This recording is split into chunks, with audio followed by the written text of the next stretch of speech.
So, ఇవాళ August 15 మీకు ఈరోజు మీతో పాటుగా నేను ఉండటం నాకు సంతోషంగా నాకు ఒక అదృష్టంగా అనుకుంటున్నాను.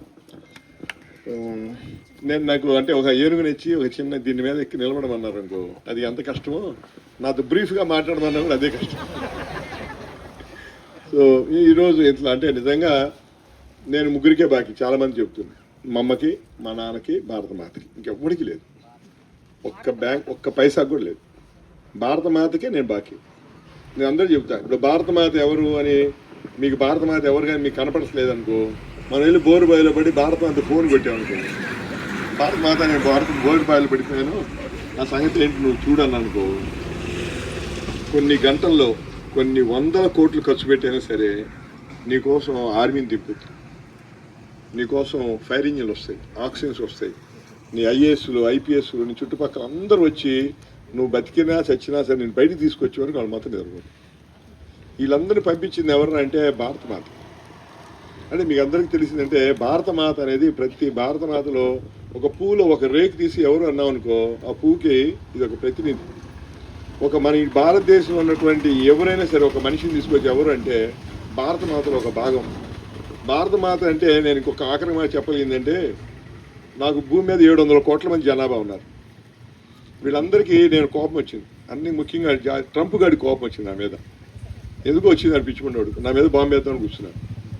వాడు నా మీద బాంబు వేయడానికి అవకాశం లేకుండా నా కోసం 13 లక్షల మంది సైనికుల్ని నిలబెట్టి ఉంచేది ఎవరు? భారతమాత. నేను ఇన్నోసెంట్ అయినా కావచ్చు, నేను కల్పిట్ అవ్వచ్చు, కానీ నన్ను ట్రంప్ గారు వచ్చి నన్ను ఎత్తుమే బాంబు వేయడానికి ఆపేది ఎవరు? ట్రంప్ గారు నన్ను ఎత్తుమే బాంబు వేయాలని కూర్చున్నా, నా పక్కన ఏదో నా పేస్ట్లో ఓ సైనికుడు పెట్టి చంపేయాలని కూర్చున్నా, ఆపేది ఎవరు? నా భారతమాత. నన్ను ఎప్పటి నుంచి ప్రొటెక్ట్ చేయడం మొదలుపెట్టింది? ఎప్పటి నుంచి? నేను 24వ వారం అయిపోయిన పిండం కాడి నుంచి మొదలుపెట్టింది. మా అమ్మ కడుపులో కనుక నేను 24వ వారం దాటాను అని కనుక భారతమాతకి తెలిసిందంటే, నన్ను మోస్తున్న నా తల్లి కూడా నన్ను చంపడానికి అవకాశం ఉండదు.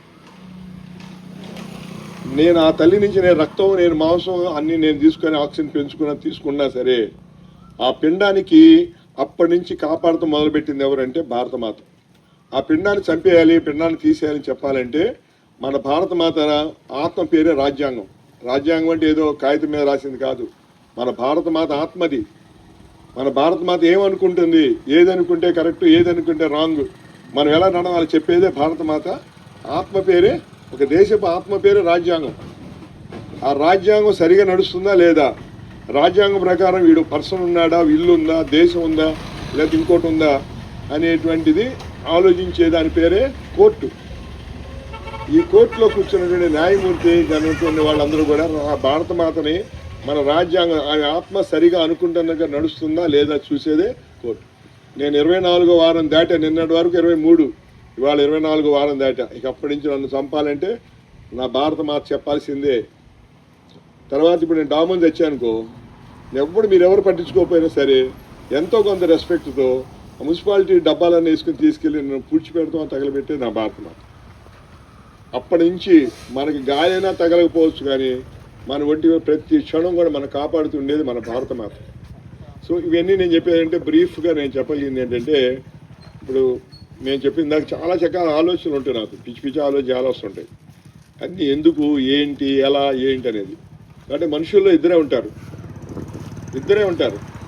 పుడతారు, పోగు చేస్తారు, చచ్చిపోతారు. వానపాములో పుడతారు, కొండ చెరువులో మింగుతారు, అనకొండలో బలుస్తారు, చచ్చిపోయి మట్లో కలిసిపోతారు. వీళ్ళు ఎవ్వడు పట్టించుకోరు. ఇప్పుడున్న అంబానీకి, అదానికి వాళ్ళ నాన్న అమ్మాయి ఎవరో తెలుసా? వాళ్ళ పేరు మీరు చెప్పగలరా? అంబానీ చచ్చిపోయే ముందు 2 కొడుకులకి 1 లక్ష కోట్లు ఇచ్చిపోయాడు. ఒక అతను ఇప్పుడు బెంచ్ సర్కిల్ దగ్గర టీ కాఫీ కోసం అడుక్కుంటున్నాడు, ఒకడేమో దాన్ని 22 లక్షల కోట్లు చేశాడు. వాడు ఇచ్చిపోయింది ఎంత? 1 లక్ష కోట్లు. వీళ్ళిద్దరు కొట్టుకుంటుంటే దేశం గగ్గోలు ఎత్తుతుంది వీళ్ళ గ్యాస్ కోసం, ఆయిల్ కోసం. అప్పుడు మళ్ళీ వచ్చి సుప్రీంకోర్టు లేకపోతే వాళ్ళు వచ్చి బతిమాలితే ఆగారు వాళ్ళు కొట్టుకోవటం. అంటే అంబానీకి వాళ్ళ నాన్న పేరు ధీరుభాయ్ అంబానీ చాలా మందికి తెలియదు, వీళ్ళు కూడా తెలియదు కొద్ది రోజులకి. టాటా తెలుసు, బిర్లాలు తెలుసు. టాటాలు ఎంతమంది టాటాలు ఉన్నాయి మేము తెలుసా? బిర్లాలు ఎంతమంది బిర్లాలు ఉండో తెలుసా? అది ఇది మొదటి కేటగిరీ. పుడతారు, పోగు చేస్తారు, చచ్చిపోతారు. రెండోడు ఉన్నాడు, పుడతాడు, పోగు చేస్తాడు, పంచి చచ్చిపోతాడు. ఈ పంచి చచ్చిపోయిన వాడిని ఎవరు మర్చిపోలేరు, మర్చిపోవడం సాధ్యం కాదు. కానీ మనందరికీ ఒక అహింసని, స్వాతంత్రాన్ని పంచిపోయింది ఎవడు? గాంధీ. మనకి మానవత్వాన్ని పంచిపోయింది ఎవరు? Mother Teresa. బలహీనుడిని బలవంతుడు పీక్కు తింటా అంటరానితనంతో వాళ్ళని వీళ్ళని పీక్కు తింటుంటే వీళ్ళందరికీ బలహీనుడి కోసం ఒక రకమైనటువంటి ఒక ధైర్యాన్ని పంచిపోయింది ఎవరు?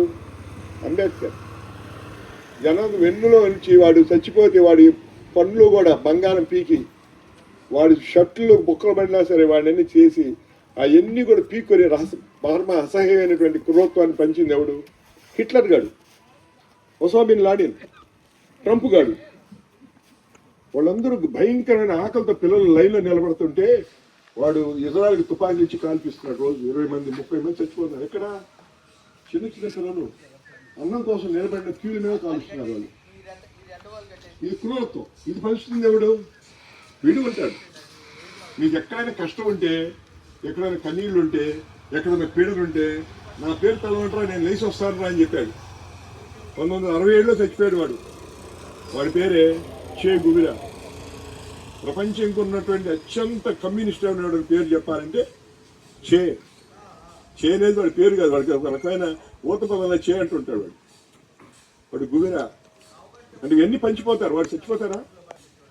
వాడు చచ్చిపోతాడా? గాంధీ చచ్చిపోతాడా? గాంధీ చచ్చిపోవచ్చు, గాంధీజం చచ్చిపోవచ్చు. ఇప్పుడు మీరందరూ చచ్చిపోతారు, నేను చచ్చిపోతాను, పద్మావతి చచ్చిపోతుంది, డిఆర్కే చచ్చిపోతాడు, అందరూ కుక్క చచ్చిపోతుంది, ఆ బ్రహ్మణి చచ్చిపోతుంది, బ్లాకీ చచ్చిపోతుంది.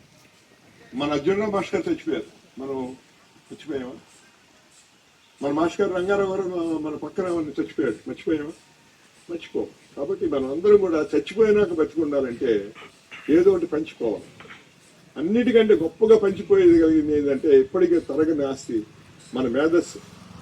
ఒక ఐడియా నేను చెప్తా ఉంటే, నేను రమేష్ గారి హాస్పిటల్లో వాళ్ళమ్మా అనుకొని చెప్పింది, మనకున్నటువంటి ఐడియా మనకి లీడర్లా ఉండాలంట. చిన్నపిల్లే ఎంత బాగా చెప్పిందో. గోలు తర్వాత ఉన్నటువంటి విజన్.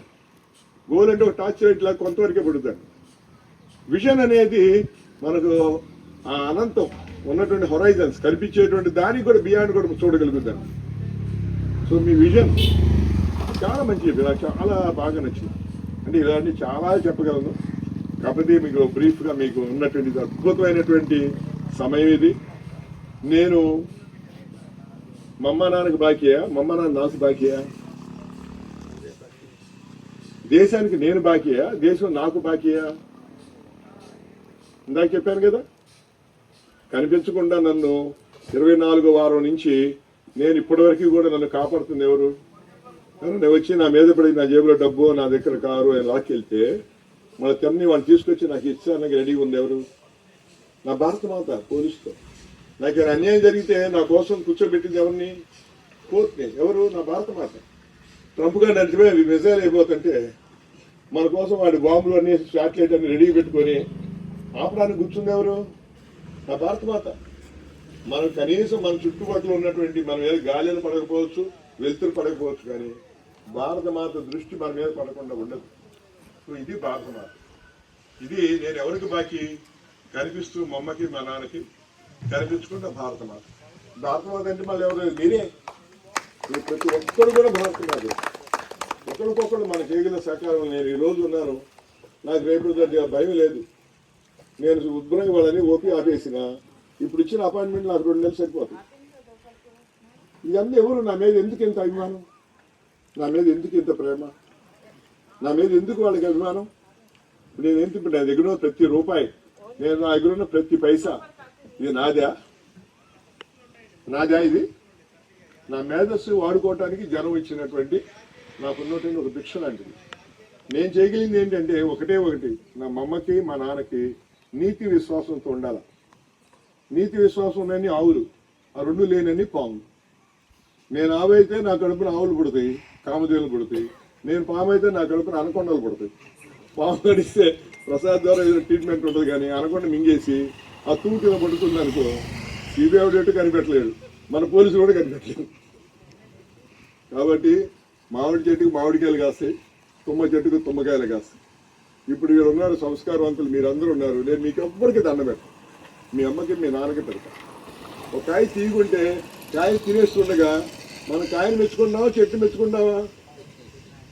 దారి పోతుంటే ముళ్ళు గుచ్చుకుంది, ముళ్ళుని తిడతావా చెట్టుని తిడతావా?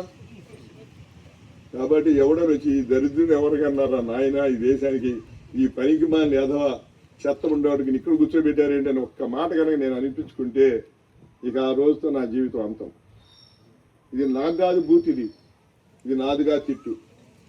మా అమ్మకి మా నాన్నకి భారత మాత. ఈ ఒక్కడే మనం గోలు పెట్టుకొని నిద్రలేసి నిద్రపోయే వరకు, నేను పుట్టినరోజు వచ్చే వరకు నా ఊహ వచ్చిన కాడి నుంచి ఊహ లేకుండా చాలా అజ్ఞాన పనులు చాలా చేశాం, నేను చేశా. ఇక ఇప్పటివరకు ఉన్నది ఏ టైం తెలియదు. ఇందాక చెప్పిన టైం అయిపోయింది. లెగిస్తే నిద్ర, లేకపోతే చావు. లేపారు, లెగిస్తే నిద్రపోయినట్టు, లేకపోతే పోయినట్టు. ఆడితే కింద, ఆగితే పైన. దాని పేరేంటి? ఊపిరి. పుట్టుకతో వచ్చింది ఏంటి? పుట్టుకతో ఎవరికి కులాలు రావు, పుట్టుకతో ఎవరికి మతాలు రావు. పుట్టుకతో ఎవరికైనా వచ్చే రెండే, శరీరం, ఊపిరి. నేను అర్థమైంది, ఈ విశ్వం మొత్తం మీద ముగ్గురే ఉన్నారు. ఒకడేమో జీవం లేనోడు, ఒకడు జీవం ఉండి కథ లేనోడు, ఒకడు జీవం ఉండి కదులుతున్నాడు. ఆ జీవం లేని కథ లేనోడు చెట్టు, ఆ జీవం ఉండి కదిలే జంతువు నేను. ఈ రెండు లేనివాడు జీవం లేని. ఆడితే కింద, ఆగితే పైన. ఇక నాకు అర్థమైపోయింది, నాకంటే ముందు పుట్టిన వాళ్ళందరూ మా అన్నలు మా అక్కలు, నా తర్వాత పుట్టిన వాళ్ళందరూ నా తమ్ముడు చెల్లెలు, నా తోటి వాళ్ళందరూ ఎవరు? నా ఫ్రెండ్స్. నా ముందు ఎవరు పుట్టారు? సూర్యుడు పుట్టాడు, గ్రహం పుట్టింది, చంద్రుడు పుట్టాడు, భూమి పుట్టింది, సముద్రం పుట్టింది. వీళ్ళందరూ ఎవరు?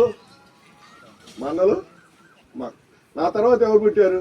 బ్రౌనీ పుట్టింది, బ్లాక్ పుట్టింది, ఆ పువ్వు పుట్టింది, ఆ చెట్టు పుట్టింది. వీళ్ళందరూ ఎవరు? ఒకడేమో అక్క, ఒకడేమో చెల్లెలు, ఒకడు తమ్ముడు.